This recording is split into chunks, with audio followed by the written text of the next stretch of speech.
നമസ്കാരം. അവർ ഞങ്ങൾക്ക് തീവ്രവാദികളല്ല. അവരെ ഞങ്ങൾ ഭീകരവാദികൾ എന്ന് വിളിക്കില്ല. അവർ ഞങ്ങളുടെ സഹോദരങ്ങളാണ്. അറബ് രാജ്യങ്ങളുടെ താല്പര്യങ്ങളാണ് അവർ സംരക്ഷിക്കുന്നത്. സ്വന്തം രാജ്യത്ത് അവർക്ക് വലിയ അംഗീകാരമുണ്ട്. അവർക്ക് വലിയ സംവിധാനങ്ങളുണ്ട്. ഹിസ്ബുള്ളയെ കുറിച്ച് അറബ് ലീഗിന്റെ അഭിപ്രായമാണിത്. അതുകൊണ്ട് തന്നെ ഒരു അറബ് രാജ്യങ്ങളും ഇനി ഹിസ്ബുള്ളയെ ഭീകരവാദ സംഘടന എന്ന് വിശേഷിപ്പിക്കില്ല. അവരെ ഞങ്ങൾ സഹോദരങ്ങളായി കാണും. അവർ ഭീകരവാദ സംഘടനയല്ല എന്ന ഒരു പ്രഖ്യാപനം അറബ് രാജ്യങ്ങൾ നടത്തിയിരിക്കുകയാണ്. അമേരിക്കയെയും ഇസ്രായേലിനെയും ഞെട്ടിച്ചിരിക്കുകയാണ് അറബ് ലീഗിന്റെ ഈ ഒരു നീക്കം.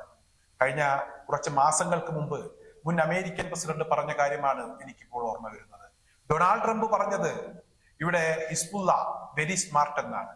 ഈ കഴിഞ്ഞ ദിവസം ആന്റണി ബ്ലിങ്കൻ പറഞ്ഞത് ഹിസ്ബുള്ളയുമായി മുട്ടാൻ പോകരുത്, ഹിസ്ബുള്ള ചെറിയ മീനല്ല എന്നാണ്.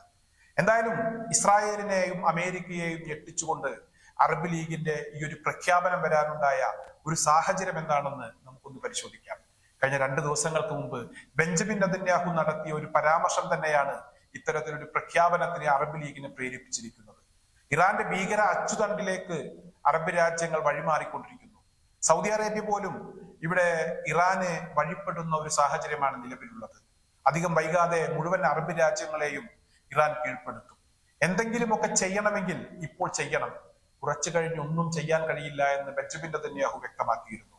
എന്നാൽ ഇവിടെ ബെഞ്ചമിൻ നെതന്യാഹുവിന്റെ ആ ഒരു ഭയം, ആ ഒരു പരാമർശം, അതിനുശേഷമാണ് അറബ് ലീഗിന്റെ പ്രഖ്യാപനം വന്നിരിക്കുന്നത്.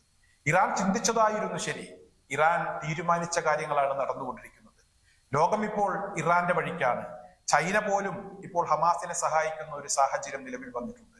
ഇവിടെ ഇസ്രായേലിനെതിരെ ഹമാസ് നടത്തുന്ന ആക്രമണങ്ങളുമായി ബന്ധപ്പെട്ട് ചൈനീസ് ആയുധങ്ങളുടെ അവശിഷ്ടങ്ങൾ കണ്ടെത്തി എന്നുള്ളത് അമേരിക്ക തന്നെയാണ് ഇപ്പോൾ വ്യക്തമാക്കിയിരിക്കുന്നത്.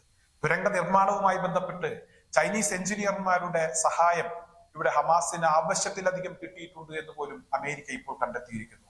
എന്തായാലും ഇറാന്റെ വഴിക്ക്, ഇറാൻ നിശ്ചയിച്ച വഴിക്ക് കാര്യങ്ങൾ നീങ്ങുന്നു. അത് ഇസ്രായേലിനെ വല്ലാതെ ഭയപ്പെടുത്തുന്നു. ഇവിടെ ലോകത്ത് ഒരു വലിയ ശക്തിയായി ഇസ്ലാമിക രാജ്യങ്ങൾ മുന്നേറിക്കൊണ്ടിരിക്കുന്നു. അറബ് രാജ്യങ്ങൾ ഒറ്റക്കെട്ടായി നിൽക്കാൻ തീരുമാനിച്ചിരിക്കുന്നു. ഇറാനാണ് നേതാവെങ്കിൽ, ഇറാൻ മുന്നിൽ നിന്ന് നയിക്കുകയാണെങ്കിൽ തീർച്ചയായും ഞങ്ങൾ ഇറാനെ പിന്തുണക്കും, ഇറാനെ അംഗീകരിക്കും എന്ന ഒരു പ്രഖ്യാപനം തന്നെയാണ് ഇപ്പോൾ അറബ് രാജ്യങ്ങൾ നടത്തിയിരിക്കുന്നത്. എന്തായാലും ഇപ്പോൾ വെസ്റ്റ് ബാങ്കിൽ നിന്നും ഒരു പുതിയ വാർത്ത വന്നിട്ടുണ്ട്. അതായത് ഇസ്രായേലിന്റെ ഒരു അധിനിവേശ പ്രദേശത്ത് വലിയ രീതിയിലുള്ള തീ പടർന്നു പിടിച്ചു എന്നതാണ് ഇപ്പോൾ പുറത്തു വന്ന വാർത്ത. 200ഓളം വരുന്ന ഇസ്രായേൽ സൈനികരെ അവിടെ നിന്നും മാറ്റി താമസിപ്പിക്കേണ്ടി വന്നു. അവർക്ക് ജീവൻ കിട്ടിയത് തലനാരിഴക്കാണ്. എന്തായാലും എല്ലാ ഭാഗങ്ങളിലും ഇസ്രായേൽ കൈവശം വെച്ചിരിക്കുന്ന, അല്ലെങ്കിൽ ഇസ്രായേൽ അധിനിവേശം നടത്തിയിരിക്കുന്ന, ഇസ്രായേൽ സൈനികർ ക്യാമ്പ് ചെയ്തിട്ടുള്ള എല്ലാ മേഖലകളിലും ആക്രമണങ്ങൾ നടന്നുകൊണ്ടിരിക്കുകയാണ്. 200 സൈനികരെ തലനാരിഴക്കാണ് രക്ഷപ്പെടുത്താൻ കഴിഞ്ഞത് എന്ന് ഇപ്പോൾ ഇസ്രായേൽ തന്നെ തുറന്നു സമ്മതിക്കുകയാണ്. അതായത് ഹിസ്ബുള്ളയുമായി പിടിച്ചു നിൽക്കാൻ ഇസ്രായേലിന് കഴിയുന്നില്ല. എന്തെങ്കിലുമൊക്കെ ചെയ്യാനുണ്ടെങ്കിൽ അതിപ്പോൾ ചെയ്യണം എന്ന ഒരു ഉദ്ദേശം ഇസ്രായേലിനുണ്ട്. പക്ഷേ അമേരിക്ക അത് അംഗീകരിച്ചു കൊടുക്കുന്നില്ല. അമേരിക്കക്ക് വലിയ ഭയമാണ്. ചൈന മറ്റൊരു ഭാഗത്ത് നിലയുറപ്പിച്ചപ്പോൾ അമേരിക്കക്ക് മുന്നോട്ട് പോകാൻ കഴിയുന്നില്ല. പ്രശ്നങ്ങൾ അവസാനിപ്പിക്കണം എന്ന് അമേരിക്കക്ക് വലിയ ആഗ്രഹമുണ്ട്. അവസാനിപ്പിച്ചില്ലെങ്കിൽ സൗദി അമേരിക്കയിൽ നടത്തിയ നിക്ഷേപം പിൻവലിക്കും എന്നതാണ് ഇപ്പോൾ അമേരിക്കയെ ഭയപ്പെടുത്തുന്ന മറ്റൊരു കാര്യം. അറബ് രാജ്യങ്ങളുടെ പിന്തുണയില്ലാതെ, അവിടെ നിന്നും കിട്ടുന്ന നക്കാപ്പിച്ചയില്ലാതെ ഒരിക്കലും യൂറോപ്യൻ രാജ്യങ്ങൾക്ക് പിടിച്ചു നിൽക്കാൻ കഴിയില്ല, അമേരിക്കക്ക് പിടിച്ചു നിൽക്കാൻ കഴിയില്ല. അറബ് രാജ്യങ്ങളാണ് ഇവരുടെയൊക്കെ മാർക്കറ്റ്. ഇവരുടെ ഉൽപ്പന്നങ്ങൾ വിറ്റഴിക്കാനാണെങ്കിലും, അതുപോലെ തന്നെ ഇവർക്ക് ആവശ്യമായ രീതിയിൽ എന്തെങ്കിലുമൊക്കെ കൊള്ളയടിക്കണമെങ്കിലും അറബ് രാജ്യങ്ങൾ ഉണ്ടാകണം. അറബ് രാജ്യങ്ങളുടെ സമ്പത്തിൽ കണ്ണുവെച്ച് മുന്നോട്ട് പോകുന്ന ഇസ്രായേലും അമേരിക്കയും യൂറോപ്യൻ രാജ്യങ്ങളും ശരിക്കും പറഞ്ഞാൽ പെട്ടു എന്ന കാര്യമാണ് ഇപ്പോൾ മനസ്സിലാക്കാൻ കഴിയുന്നത്.